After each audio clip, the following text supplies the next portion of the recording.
Buenas tardes, darles la bienvenida a un nuevo programa de Herencia y Coherencia, historias que cambian vidas, realizado por Cerval en Radio Universidad de Chile y por nuestro canal de YouTube Centro Cerval Chile. Nuestro invitado de hoy es Axel Esteban Oces Alvarado. Él es ingeniero civil matemático y doctor en matemáticas aplicadas, profesor titular de la Universidad de Chile e investigador del Centro de Modelamiento Matemático.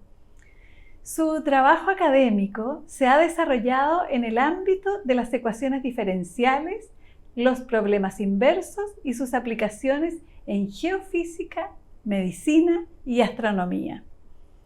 Ha participado en numerosos proyectos de investigación y ha impulsado iniciativas para acercar las matemáticas a un público amplio, como la serie audiovisual Bellos Conceptos y su libro Ecuaciones Diferenciales. El arte lo ha acompañado desde siempre, explorando sus distintas dimensiones. En los últimos años ha participado en talleres de escritura, ha estudiado dibujo, escultura, grabado y música clásica, entre otros lenguajes expresivos. Axel Esteban, un gusto tenerte hoy día aquí con nosotros. Gracias por aceptar esta invitación. Gracias por invitarme. Bien. Axel Esteban, para comenzar esta entrevista, yo quisiera preguntarte las matemáticas, las matemágicas. ¿Cómo llegan a tu vida las matemáticas? Llegan desde muy temprano, quizás porque me iba bien en matemáticas, lo que cuentan todos los niños y niñas que les gustan las matemáticas, los profesores me adoraban, porque, no sé, no me costaba, pero al mismo tiempo veía cómo sufrían otros que sí les costaba. Y no estaba tan seguro de estudiar matemáticas. En un momento me gustó mucho la física, la biología, me gustaba mucho la vida, y dudé mucho, mucho. Así que en el nivel universitario decidí realmente las matemáticas. ¿Y de dónde las traes, las matemáticas? Las matemáticas yo creo que vienen para mí de observar la naturaleza, es decir, el hecho que una planta, por ejemplo, cómo crecen las hojas o las estrellas, todas las cosas que son naturales siempre me sorprendieron. Y cuando uno descubre que hay leyes matemáticas detrás, dice, oh, este es el lenguaje de la naturaleza. Este es el lenguaje de la naturaleza, qué potente, sí. ¿Y de chiquito cómo eras en términos de la observación? Me quedaba pegado con, por ejemplo, no sé, me acuerdo mucho cuando cambié de colegio, llegué a un nuevo colegio y tenía un rayo de luz que salía del techo y que se filtraba por el techo, y por primera vez vi como, no sé, las partículas que flotan en el aire, y me quedé así como media hora mirando. O en la mesa a veces me quedaba mirando el salero, el corta uña, no sé, y me tenían que despertar. Sí, como ven acá de nuevo. Pero yo creo que había una conexión con lo natural muy fuerte, todavía. Un asombro todavía por ese misterio que no está, bueno, nunca creo que se va a develar. Pero nunca fui muy como católico o religioso, sino que era una cosa como muy... Y yo creo que tenía que ver con la investigación también. Como una sensibilidad profunda, ¿no? Como ganas de saber. De saber. Más de eso. ¿Y cómo era el vínculo con tus padres en esa época? Ya chiquitito, 4 o 5 años estoy pensando. Mis padres tenían mucha diferencia de edad. Entonces mi papá era un personaje así como un poco, no sé, como un gran médico que estaba siempre trabajando, que se dedicaba mucho a sus pacientes, y mi mamá era como una persona muy dedicada, también profesional, pero muy dedicada a los hijos, muy presente, muy cariñosa, y muchos hermanos, éramos 7 hermanos. 7 hermanos. Sí. ¿Y tú el número? 2. 2. Sí. Y la relación con ellos era muy buena, ellos también siempre les gustó como la parte académica, como que ellos querían que estudiáramos, que fuéramos como buenos alumnos. Si nos sacábamos un 7 nos regalaban un Super 8. Entonces tenían que comprar cajas de Super 8. Porque sacaban muchos 7. Nosotros desesperados por los Super 8. Genial, genial. Axel, ¿y Tú dices que las matemáticas aparecieron como opción ya en la vida universitaria. Como opción, claro, de profesional. Sí, opción Claro, profesional.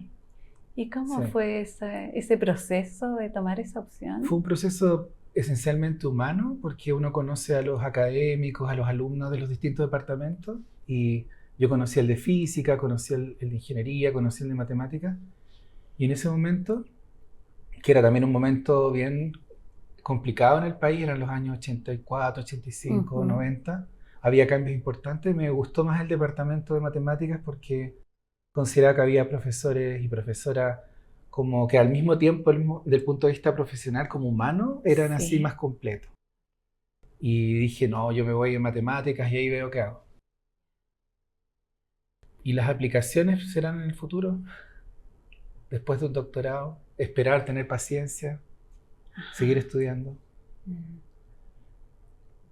Lindo. Porque a veces uno quiere hacer todo al tiro, pero dije, tengo que esperar, tengo que formarme primero, Ok. ir a Francia, Ir quería a ir a Francia. Francia. Siempre, siempre, toda la vida quise ir a Francia. No sé. Ah, porque tengo primos que viven allá. ¿Qué línea? ¿Materna, paterna los Línea primos? materna, Línea sí. materna. Sí, son los Ujú. hijos de una hermana y mamá que fue exiliada junto a su marido Ya. y ellos vivieron todo este proceso de la integración en otra cultura. Ajá. Tenían mi misma edad, pero Ya. vivieron una vida paralela. Perfecto. Entonces me sentía muy conectado con esa línea de la familia que salió a descubrir el A mundo. descubrir el mundo. Sí. Ujú. Bien, bien empujados, ¿no? Por el contexto. Claro, forzados tal vez, pero al Ujú. mismo tiempo había ahí una conexión, como una vuelta, porque la familia igual venía de distintas partes del mundo y como que llegó a Chile y de nuevo había una especie de apertura De así retorno. y de retorno Ajá. a otros lugares. A Así otros que lugares. ¿De dónde vienen tu familia? por el lado materno vienen como de- parece que, ya viste, me olvidé los nombres, pero es una ciudad, un país centroamericano Ya. y son como familia de músicos y políticos. Genial. Ahí la persona más como célebre es como la que fue la esposa de un director de orquesta en Estados Unidos y fue discípula de Claudio Arrau. Ella Ajá. era pianista, era actriz y es la más conocida. Es la más conocida Sí. de Y ese lado. del otro lado, mi papá tiene más orígenes mapuche, de los Ya. cuales estoy muy orgulloso. Por Ajá. eso tengo pelo a esta edad como lo tengo. Genial. Y es también una parte muy importante de mi personalidad. De tu personalidad. Sí. Genial. Mm.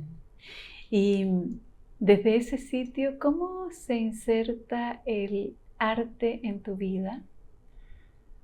Desde el sitio de la familia, la herencia, si hay una Sí. herencia artística, Ajá. sí, terrible. A propósito de los músicos, Terrible, ¿verdad? hay claro, pintura, música, escultura, también está como el arte de dibujar insectos o el arte de, no sé, está lleno de escritores también. Hay una familia ahí, Monte Alegre, que es de escritores. No, hay mucha influencia de la familia. Perfecto. Sí, ¿Y tú son todos cómo, medio artistas. todo medio artista? Sí. ¿Y tú cómo te relacionas con el arte? Hoy en día es la actividad más importante para mí. En Ajá. un momento fue una actividad importante, pero era yo más testigo o como pasivamente me acercaba al arte, pero en un momento me acerqué activamente, o sea, siendo yo Activamente. como diciendo, yo quiero ser también un artista. ¿Cómo pasó eso? Pasó en la pandemia, como mucha Ya. gente, Ajá. que tuvimos de repente un tiempo extra, tuvimos también una posibilidad de conectarnos con gente que no nos habíamos conectado nunca, y ahí Ajá. empecé a relacionarme con artistas, con cursos, con talleres, y, y ¡pum! Como que explotó. Como que se abrió algo Sí, así, ¿no? sobre todo el dibujo y la escritura. Esas dos cosas que estaban como ahí latentes se expandieron rápidamente. ¿Y cómo fue la aproximación? ¿Es como siempre te llamaba la atención o ahí es como que aparece como... Yo creo que hubo una etapa obviamente de crianza, de padre bien presente, que también se terminaba, que te toma tiempo. O sea, uno está en el Sí, trabajo, en la crianza y te queda poco tiempo para escribir o para dibujar. Y yo creo que también fue eso, fue como un oasis donde ya estaban más grandes mis hijas y pude dedicarle más tiempo a eso que yo quería hacer. Ok. O sea, venía latiendo desde Claro, antes. fue una combinación pandemia más más tiempo porque las hijas estaban grandes y también en lo profesional. Había llegado a ser profesor titular Ya. y tenía cierta, como ya no tenía que demostrar más de que era capaz, digamos, en lo académico de surgir. Axel, Esteban, y la docencia. Es muy importante para mí, de hecho, el trabajo que más felicidad me da es formar estudiantes. Ya. ¿Cómo emerge Son eso? hijos, Son sí, hijos. son hijos e hijas y muchos ahora son colegas míos, entonces muy curioso así que nos juntamos y estamos como ya de igual a igual porque son profesores, profesoras y académicos, investigadores y de repente yo me acuerdo, verdad que tú fuiste mi alumno, tú fuiste mi alumna, pero hay una relación muy horizontal, es muy bonito eso. Ajá, Bueno, pronto, entre años más, voy a cumplir 60 años ajá. y hay una tradición en matemáticas que tus exalumnos te organizan generalmente, si te quieren, ¿eh? Ya, si no te quieren Te ni una organizan, cosa. claro, una reunión donde de alguna manera se recuerden todos esos vínculos. Pero es como una familia. Es como una familia. Sí, sí. Qué potente. Cuando funciona, porque no todos los académicos logran esa familia. Esa familia Sí, de esa manera. de esa manera. Ok. Sí. Es una familia distinta, digamos, puede ser. Ah, no, claro, me refiero a la familia de alumnos. Sí, sí, sí, sí. Sí, Bien. sí, es muy bonito. Mm. Yo creo que es una tradición bonita, al menos en las matemáticas. No sé en otras áreas, pero en general diría, conociendo otras áreas, que siempre está esa relación muy, muy importante entre académicos y sus estudiantes, que Perfecto. quizá no se conoce mucho. Seguro. Sí, es algo que sería bueno documentar. Sí, porque además hay una cosa que es súper interesante, que es como tú te fuiste al departamento de matemáticas más por los vínculos que por el contenido propiamente tal, Claro, ¿verdad? claro. Sí, yo creo que yo seguí como esas ganas de conocer el mundo, esas ganas de Ajá. abrirme a otras culturas, y la matemática era una excusa un poco un camino para seguir. Sí. ¿Y te fuiste a Francia? Sí, me fui a Francia. ¿Y cómo te lo viviste eso? ¿Cómo fue? Fui un pobre en París durante 4 años. ¿Ya? Tenía una beca que era muy, muy limitada, que Ya. después con los años se mejoró muchísimo. Y entonces nos permitía, yo me fui casado, nos Ajá. permitía vivir en un pequeño estudio con muy poquitas cosas, no teníamos baño ni cocina, teníamos que compartir todo eso. Y podíamos ir al cine una vez al mes o tomarnos una cerveza una vez al mes, había que optar. Había que optar, es como, o la cerveza o el cine. O el cine. Pero lo pasamos muy bien, eso marcó nuestras vidas. O sea, realmente esos 4 años en París fue lo que quería. Como estar inmerso en una cultura, también están las cosas que uno idealiza y las cosas que no. Entonces también tener una opinión realista de Del lo que lugar. realmente era vivir no sé, en uno de los lugares donde hay una cresta, una ola, ¿cierto? París Ajá. o Nueva York, o lugares así donde está ocurriendo, se supone, los cambios importantes culturales e intelectuales. Y eso te ayuda a valorar mucho lo que tú estás viviendo, lo que tú tienes en tu propio país, en tu Sin propia duda, región. Claro. sin duda. Así que esa perspectiva que era la que, bueno, ahora es muy común, ¿eh? Los cabros salen a hacer posgrado con facilidad, pero en ese Ajá. tiempo no era tan fácil en los años Seguro. 80, 90. Difícil. Sí. Ujú. Bien. O sea, era más excepcional, no había tantas becas, no había todavía tantas facilidades. ¿Y qué trajiste de París? Y yo creo que eso fue lo más importante, que dije yo no quiero vivir en París, quiero vivir en Chile, pero esta visión, tanto como en lo académico como en lo artístico, ¿cierto? Sí, Me la traigo, ¿cierto? te la traje. Me la traigo y voy a ser ahora, desde ahora en adelante, no un hombre, sino que un ser humano, Ya, y no genial. y no un investigador, sino que un habitante del mundo, ¿cierto? Cierto. Ujú. Mm. Bien. Precioso. Sí, el nacionalismo no me convence. Genial. Genial. Sí. Precioso. Mm. ¿Y ¿Cómo son los puentes que trazas entre una disciplina y la otra? Sí, me lo han preguntado harto y curiosamente, bueno, no he encontrado yo una relación directa. Por ejemplo, tengo colegas matemáticos que también hacen poesía o escriben. Y a veces ellos me dicen, la matemática te lleva a la poesía o la matemática te lleva al arte. ¿No? Ya. Porque hay una relación, ¿cierto? Los números, la gente se... Y yo diría que en mi caso es un poco distinto, es como que la forma de ser que tengo me lleva a la matemática y me lleva al arte. Es decir, Desde que dentro. claro, desde dentro esas dos cosas están Sí. compatibles con la sensibilidad. Sí. Bien. Pero entre sí no se conectan necesariamente. De hecho, yo las mantengo un poquito aparte porque una podría contaminar a la otra. Es decir, la matemática es muy racional, ¿cierto?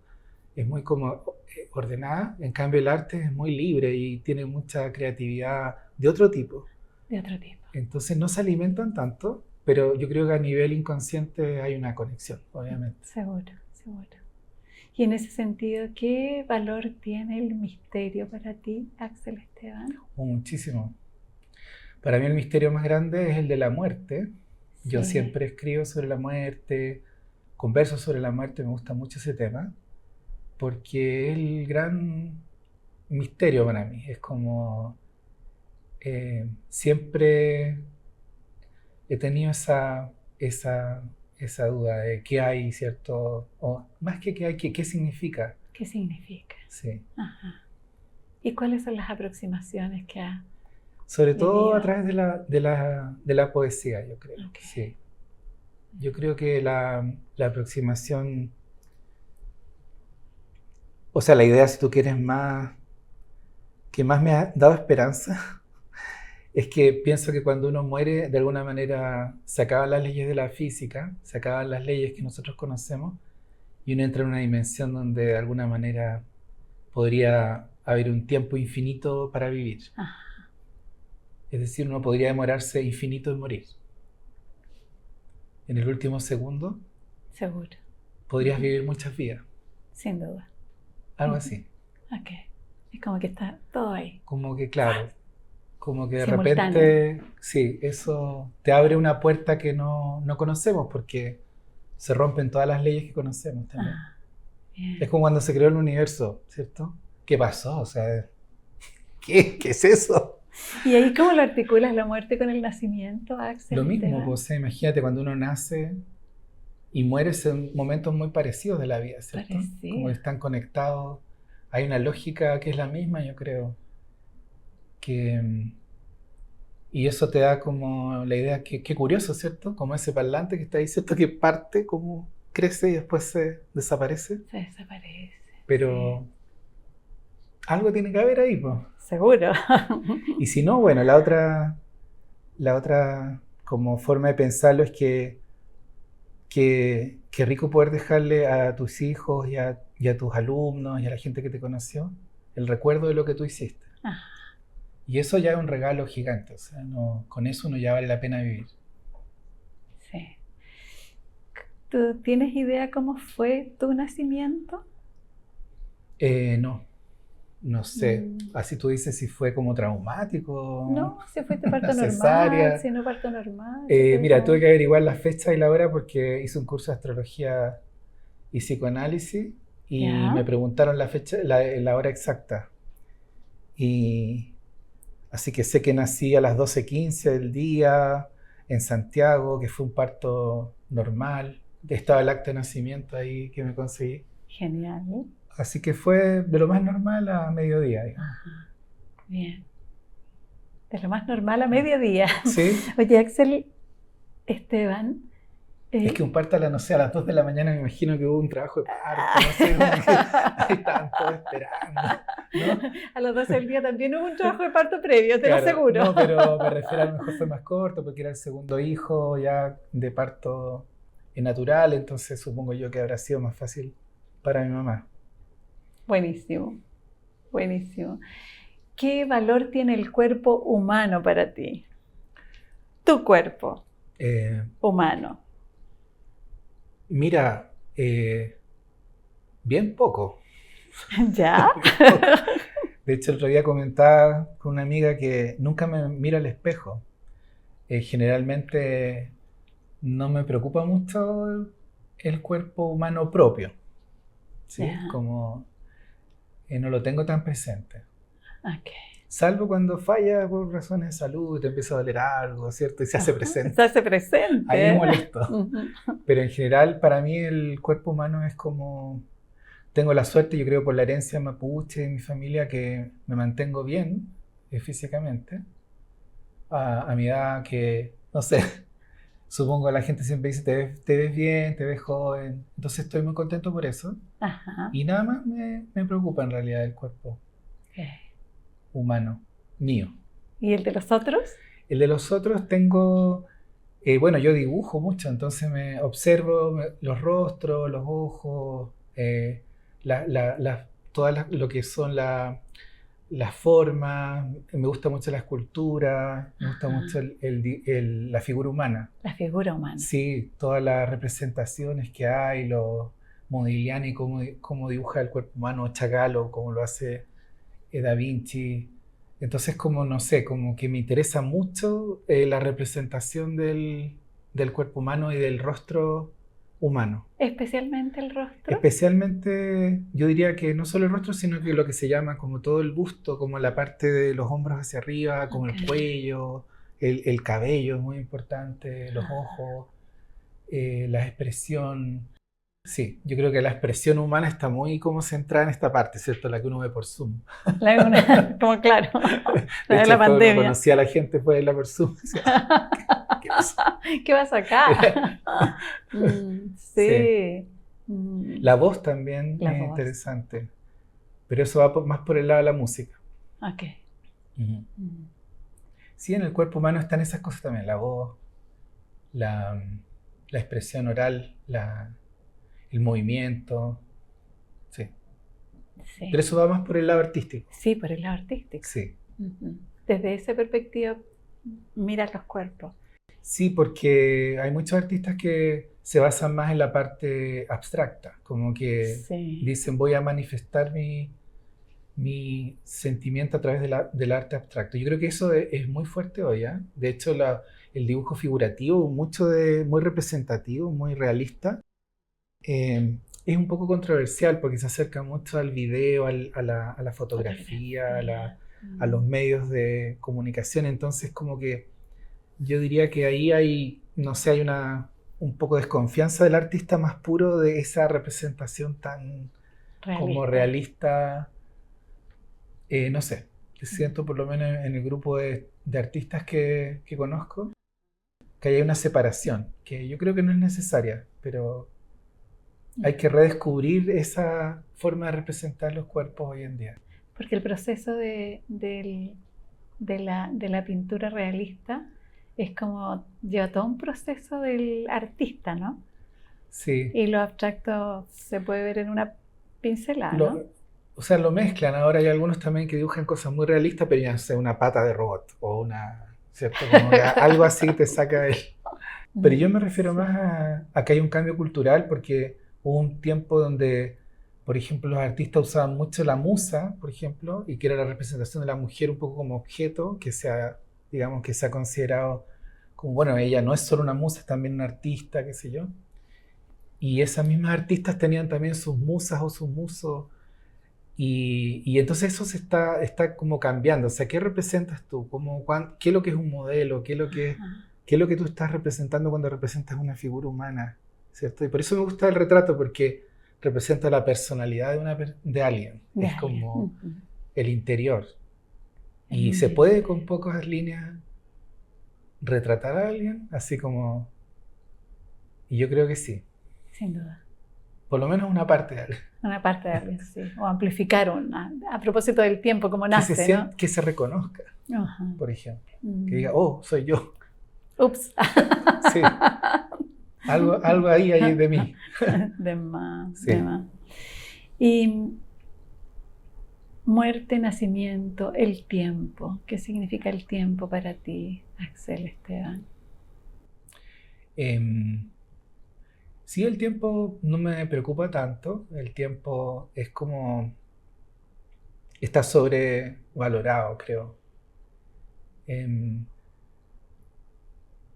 pero yo diría que lo importante del tiempo quizás es que cuando tú pasas ya los 45 años, 50 años, estás viendo la vida desde el otro lado, ¿sí? Al principio siempre estás viendo hacia adelante.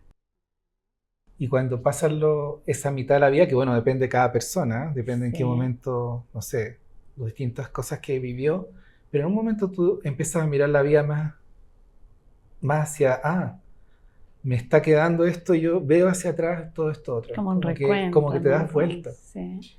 Y eso lo encuentro súper bonito porque ahí uno dice, oh, ¿qué quiero hacer con esto que yo sé que es finito, no me pueden quedar, no sé, 30 años, 40 años de vida? ¿Qué voy a hacer con eso?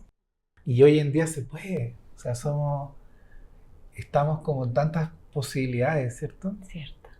Podemos, no sé, incluso sin nada de plata, inscribirnos a cursos, aprender, dedicarnos a, no sé, a hacer cosas interesantes. Entonces, eso creo que es una oportunidad increíble para todos, que quizás antes no existía, como que uno llegaba a ese momento de la vida tan desgastado y tan cansado, tan enfermo, Ujú. que básicamente te quedaba a morir. Exactamente. Sí. Entonces pienso que el tiempo nos está dando muchas oportunidades hoy en día. El tiempo, digo, El de tiempo la vida. lineal, claro, sí, Claro. como que comience. Mm. Y el tiempo de las matemáticas. ¿Cómo es el tiempo de las matemáticas? El tiempo para mí está más presente en la física, como que los físicos le dan más importancia. Pero en las matemáticas el tiempo es una variable más, ¿no? Es como casi de repente uno la confunde, incluso cuando lee los artículos científicos y dice, ay, ¿esto qué es? El tiempo, ok, Ah, el tiempo. ¿cómo? Como que el matemático lo ve de manera más abstracta, es una variable que a diferencia de las otras variables, ¿cierto? Como que siempre crece, ¿sí? Como que siempre va avanzando. Pero se confunde un poquito con el espacio, se confunde un poco con las Sí. otras dimensiones. En cambio, en física sí tienen como, yo creo, muy presente el tiempo. Tienen otra mentalidad distinta. Siempre están pensando en el tiempo, en la cosa de las explicaciones, qué sé yo. No sé, no tengo mucha, a nivel científico, no tengo muchas como, no sé, no trabajo en eso, por Ok. ejemplo, del tiempo. A nivel como de artístico es más lo que te dije, que es como que yo creo que, yo diría como lección de vida es que hay que, o sea, siempre dice hay que aprovechar el tiempo, pero yo diría que hay momentos temporales que son demasiado importantes para dejarlos ir. Ok. Y esos momentos temporales tienen que ver con momentos en que uno, no sé, uno se levanta en la mañana y dice, oh, se me ocurrió una frase, no sé. Entonces toma un cuaderno, siéntate ahí en la ventana, escribe lo que pensaste, date el tiempo de a lo mejor de pensar un poco sobre eso, no importa que quede la página en blanco, pero ya hiciste algo distinto a solo levantarte e ir a la ducha y seguir como la rutina. Entonces aprovecha ese momento porque se va a convertir en un momento mágico a lo mejor. Después te vas a recordar ese momento, vas a volver a ese momento y con la perseverancia se va volviendo una actividad. Claro. Genial. O quieres estudiar un instrumento. Bueno, toma el instrumento, anda a conocerlo. ¿Te gusta el violonchelo? Anda a una tienda de música, tómalo, pide que lo quieres probar. O un amigo, pídeselo un rato, que te lo preste por una semana, o que tome una clase. Y a lo mejor se convierte al final, en una cosa que vas a querer hacer siempre. Esto es como ir a París, ¿no? Como O sea, abro dimensiones claro, como que distintas. eso, como yo, es lo que tú dices, como hay ventanas de tiempo que, Sí. que son, que hay que explorar, no hay Ajá. que dejar pasar. Perfecto. Ujú. Sí, Y esto que hablas de las estrellas, la astrología. Hice un curso de astrología. sí. ¿Cómo llega la astrología a propósito de ventanas de tiempo? Bueno, yo creo que llegó bueno, yo estuve mucho tiempo en terapia, en ¿Ya? una terapia de psicoanálisis, como 7 años, que me sirvió muchísimo. Y después de esa terapia me hice muy amigo, bueno, dejamos, obviamente ya se acabó ese vínculo profesional y seguimos como con una amistad con esa psicóloga. Y ella tenía un grupo de mujeres que hacían astrología psicoanalítica, que Ok. tenían un diplomado. Entonces, justamente en la pandemia, yo seguí el diplomado, que era un semestre, y ahí aprendí a leer la carta natal, a hacer, bueno, estudiar la posición de los planetas en el círculo, con toda la matemática que eso trae también. A mí la Ajá. parte matemática no me costaba, que está lleno de ángulos y cuestiones, y bueno, esa parte no me costaba nada. Pero hay que memorizar mucho porque hay miles de combinaciones, hay 12 planetas, ¿cierto? Hay 12 casas, hay 12 signos, entonces es como 12 elevado a 12 elevado a 12, es un número muy grande de opciones y hay que tener mucha memoria. Y entonces me interesó mucho y además que tanto en el tarot como en la astrología yo no lo veo como algo como adivinatorio, sino que tiene más que ver con la psicología. Entonces, como era el punto de vista de la psicología, perfecto. Era Genial. así como un poco viendo la evolución de la persona en sus distintas partes de la vida junto con la astrología. Y Es muy interesante, es muy súper interesante. bonito. Yo recomiendo conocer un poco eso porque generalmente la gente que viene más del lado científico es escéptica, sobre todo la astronomía, imagínate, escéptica a lo que sea mágico, ¿cierto? Ajá.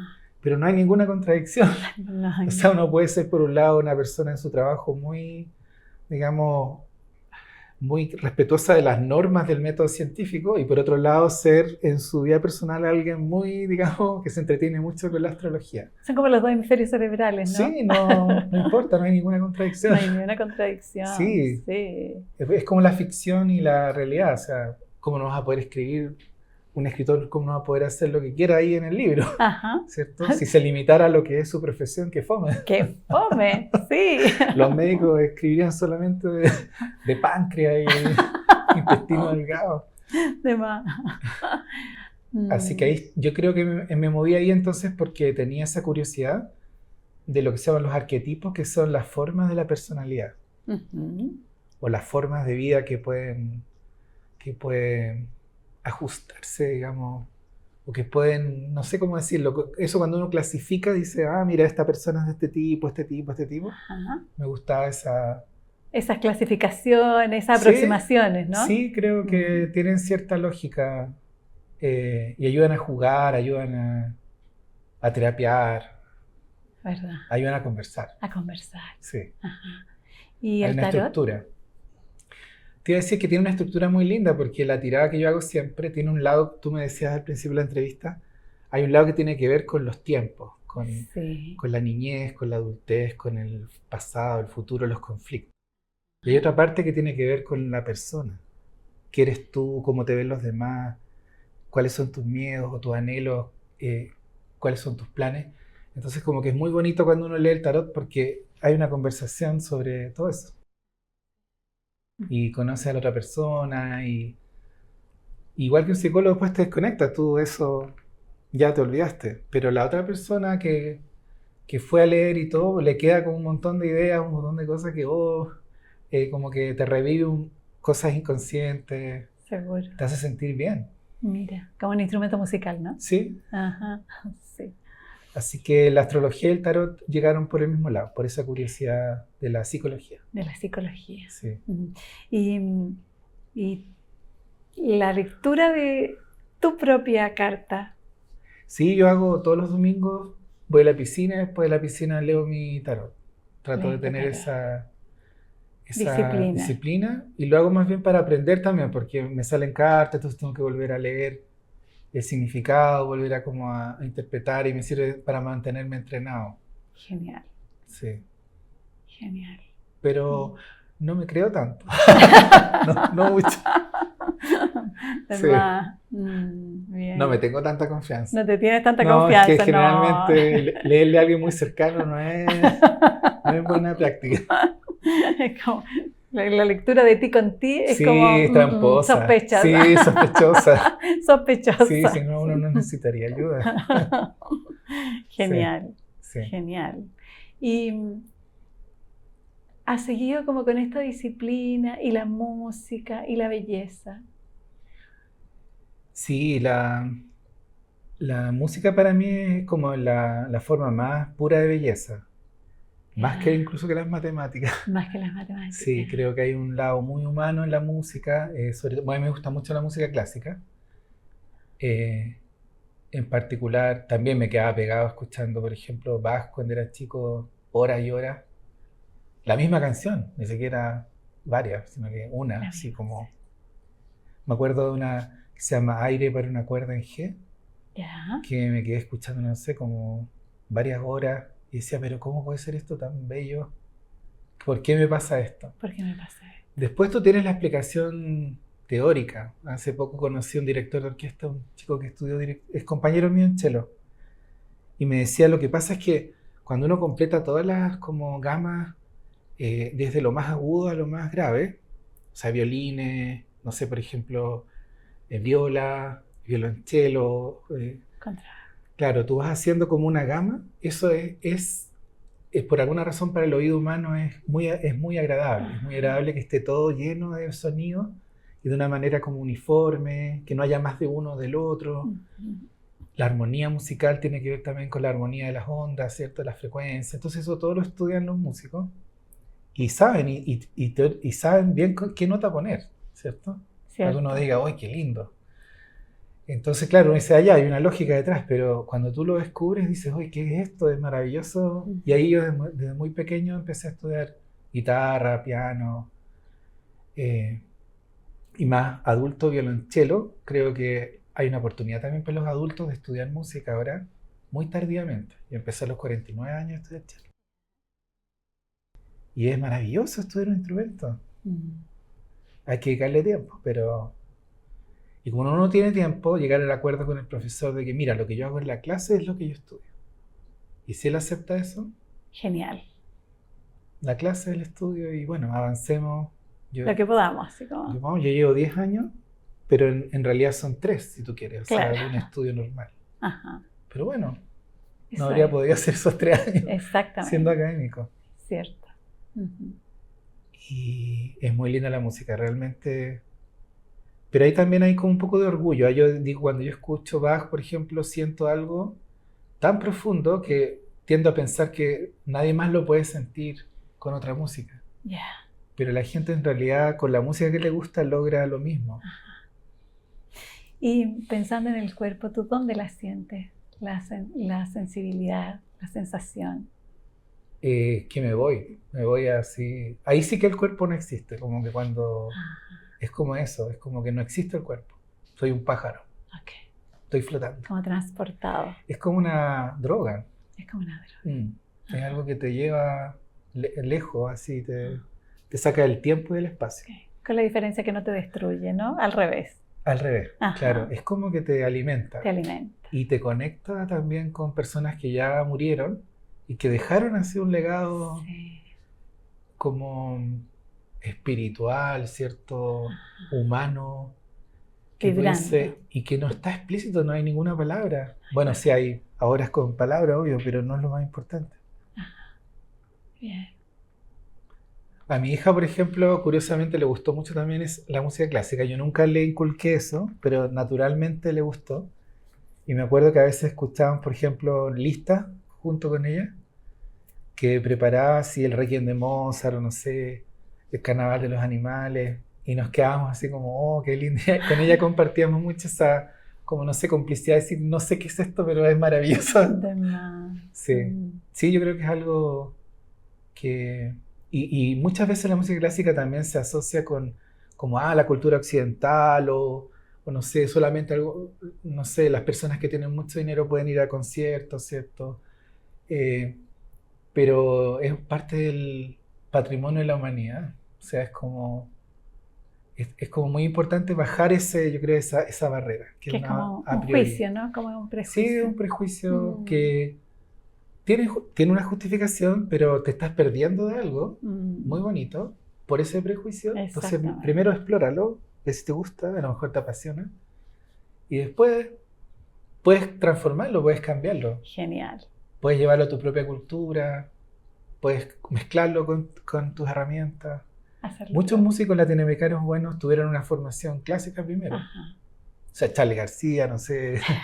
Sí. Tuvieron estudios formales de música. Y lo mismo en la pintura, pues si alguien estudia los pintores, no sé, como renacentistas, ¿cierto? Todo está bien, aprende a dibujar, aprende lo clásico, también lo puede después ir transformando en algo propio. En el taller de grabado, por ejemplo, hay una formación como muy clásica, o sea, las profesoras tienen formaciones de arte en universidades, entonces muy clásica, pero se mezcla después con todo lo propio. Sí. Y la gente termina dibujando, no sé, empanadas, volantines, ¿cierto? Como Sandía. sandías, claro, el vaso de agua ahí en la mesa, el mantel. Pero viene de toda una conexión con cosas que son en el fondo bellas. Bellas. Sí, quizás también es difícil de separar lo político de lo estético. Como que hay también Un cruces medio entretejido, extraños. como un Sí, entretejido, ¿no? de lo que tú dices, prejuicio. Ajá. Sí, hay que dejar los prejuicios ahí en el arte. Entre Sí, paréntesis, sí. fuera. Sí. Genial, genial. Y yo sigo pensando en las matemáticas. Ya. ¿Cuál es la magia de las matemáticas? Sí, mira, mis compañeros de taller también, yo estaba en un taller de escritura que lo pasé muy bien durante la pandemia, hice muchos amigos, con una amiga, la escritora Montserrat Martorell. Estuve como 6 años ahí. Y me acuerdo que a veces me decían, pero escribe un poema que tenga que ver con las matemáticas. Tú que eres matemático, ¿por qué no? Y yo, no quiero. No. Y al final escribí un poema de pi, no lo tengo acá, pero era colocar así como pi es 3,14, 15, no sé qué. Era como buscar una palabra de 3 letras, después una de 1 letra, una de 4 letras, irlas mezclando. Y que fuera como uno leyera algo sobre pi, pero al mismo tiempo fueran los decimales del número pi, etc. Ese es como el rollo ya. Si sé matemáticas, puedo hacer esto. Ay, genial. Pero fue el único poema que hice. Así a pie forzado.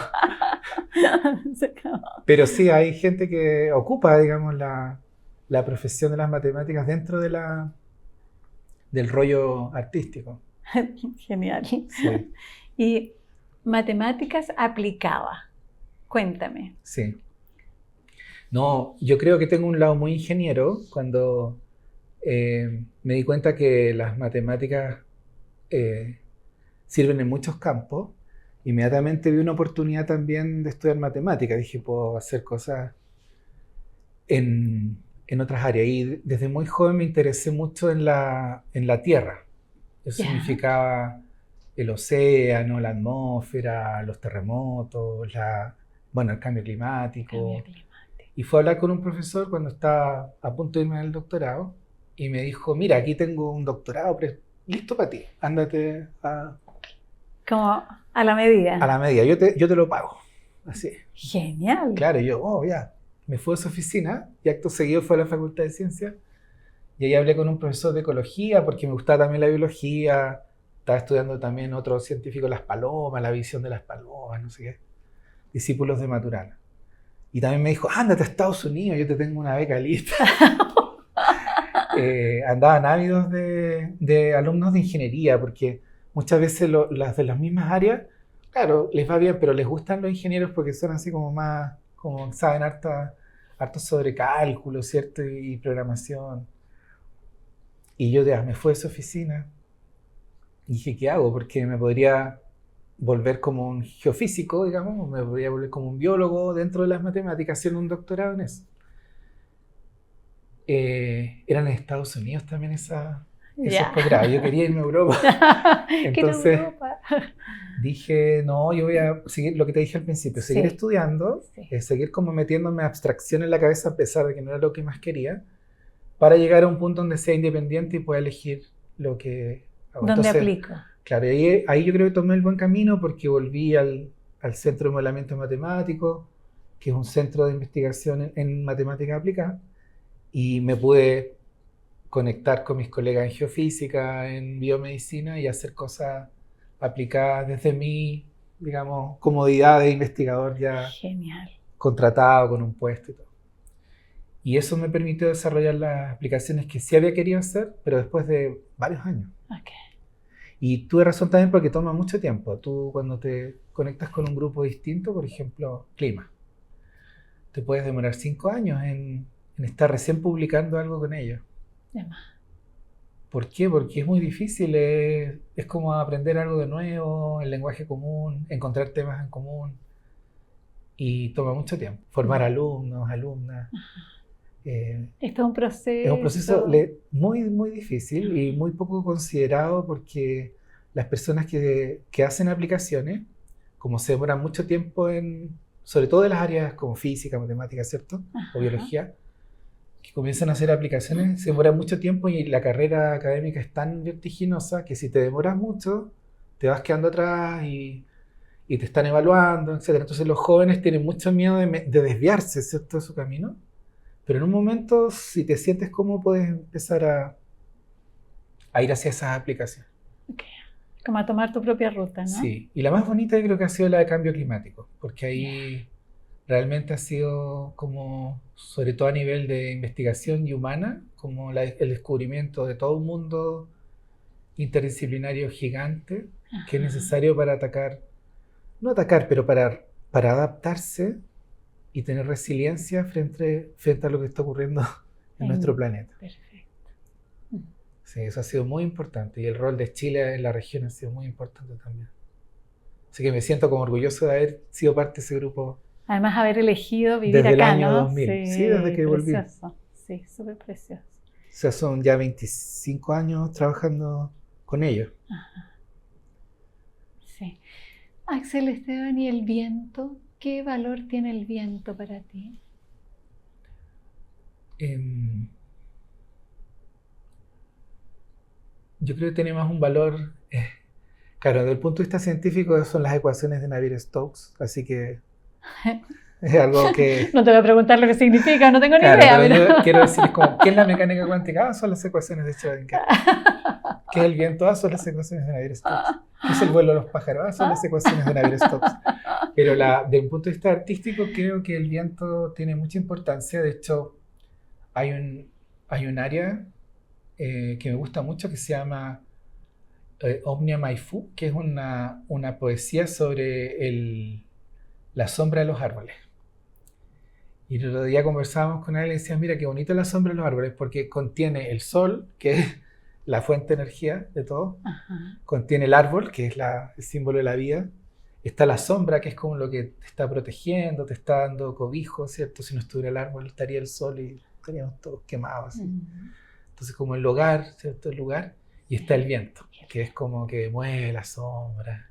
Entonces ahí está toda la poesía de la vida en esa sombra del árbol. Y por eso yo creo que existe esa área, que menos mal no le cambiaron la letra, porque siempre le cambian la letra por algo más, Ya. como no sé, romántico, ¿cierto? O pasional. Y es muy linda esa área, y que la escucho siempre y la canto en el auto así cuando voy manejando. Y pienso que el viento tiene esa como componente de lo que se mueve, ¿cierto? De que vivimos en un mundo cambiante, que las cosas no son estáticas, Ajá. que el tiempo está transcurriendo, se está repitiendo. Es muy bonito el viento. También volar en los sueños, por ejemplo, volar es lo máximo Lo cuando uno, máximo. cuando uno flota, ¿cierto? Dice, oh, sí, maravilloso. Mm. En el agua también, no es viento, pero el mismo principio, ¿cierto? Cuando uno nada. Sí, Entonces todo lo que significa movimiento es para mí el viento. genial. En realidad yo lo preguntaba, cuando te lo ¿Por? pregunto... Perdona, No, ¿sí? no te preocupes. Cuando te lo pregunto, yo estoy pensando, fíjate, en tu origen mapuche. Ah, mira.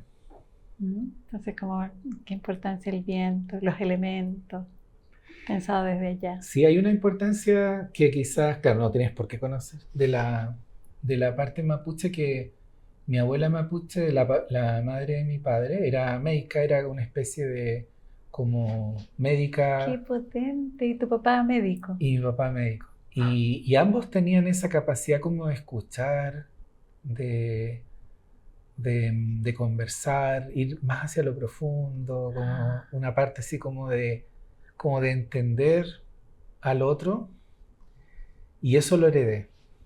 Y por eso me gusta leer el tarot, por eso me gustan las conversaciones como entre dos. Más que... O sea, igual me gusta lesear y reírse y todo, pero en un momento como que necesito esas conversaciones más... hondas. Sí, y ni siquiera, sino que como que hay una comunicación significativa. Que no sea solo superficial. Aunque haya amistad, pero... Seguro. Incluso con un desconocido. Así que... Que se vuelve conocido en un incluso minuto. puede ser en un instante, un claro, instante. algo que no es para siempre. Sí. Y eso lo tenía mi papá. Por ejemplo, decía que atendía a las familias enteras. Llegaba el niño, él era pediatra, trabajaba en San Miguel. Y llegaba el niño, pero llegaba toda la familia. Entonces al final él decía la medicina era para toda la familia, porque si no, yo mejoraba al niño, pero la familia estaba enferma. O sea, había conflictos ahí que había entre los padres, los hijos, entre la pareja, y él se metía ahí, y ahí descubría realmente qué estaba pasando. Y hacía como una medicina un poco así como... y los analizaba todo. Relacional, así sí, como genial. Como emocional, sí. Entonces lo adoraban, así como lo iban a ver así, médico de la familia, siempre, toda la vida. De hecho tengo colegas que a veces me dicen, oh, tu papá fue mi médico. Hay un premio nacional por ahí, que ya no está en el departamento, se fue a Inglaterra, que me decía, pero tu papá fue mi médico cuando yo era chico. Sí, en San Miguel fue mi pediatra, me acuerdo de él. Sí. Genial. Así que era un personaje. Y yo creo que esa cosa viene de una sabiduría que es propia de la cultura mapuche, que se heredó de esa abuela. Y es como algo mágico. Sí. Que va más allá de lo racional. Exactamente. Sigue otras leyes. Sigue otras leyes, sí. Sí. Pero que he sabido ver.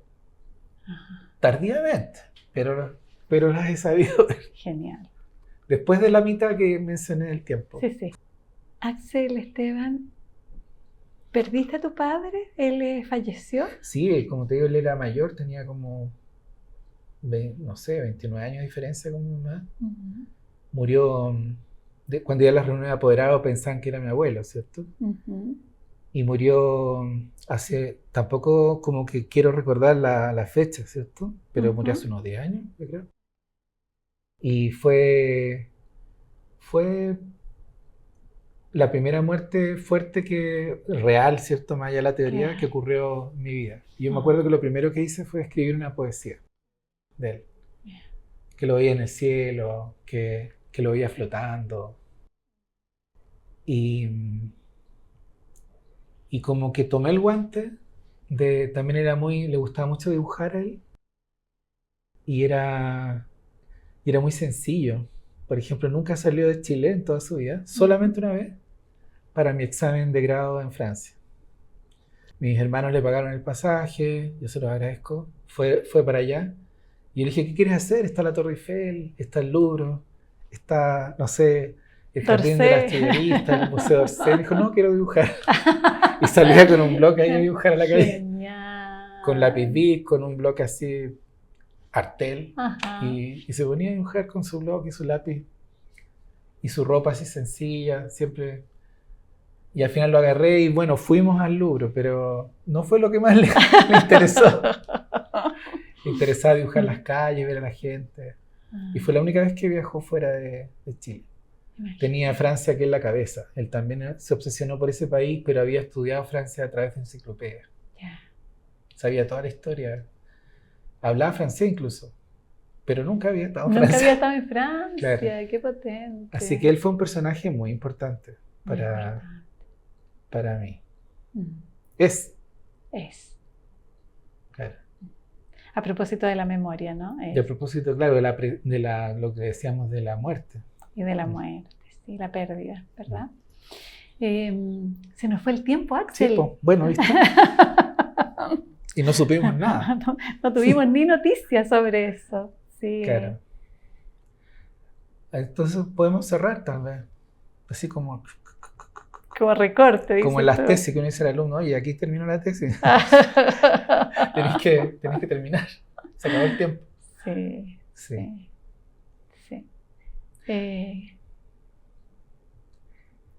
No, cerrar agradeciendo la oportunidad de conversar. Me gusta mucho lo que significa la radio y Sí. la voz, la La voz. conversación, como te decía, la valoro mucho. Ok. Y están las cartas tiradas, así que es cosa de Me encanta. interpretarlas. Dejamos la tirada abierta, Eso, ¿verdad? sí, Las estrellas en su sitio eso, y las matemáticas y los números jugando en el universo. exacto. Gracias, Axel Esteban. De Muchas nada. gracias. O sea, con mucho cariño lo hago. Gracias.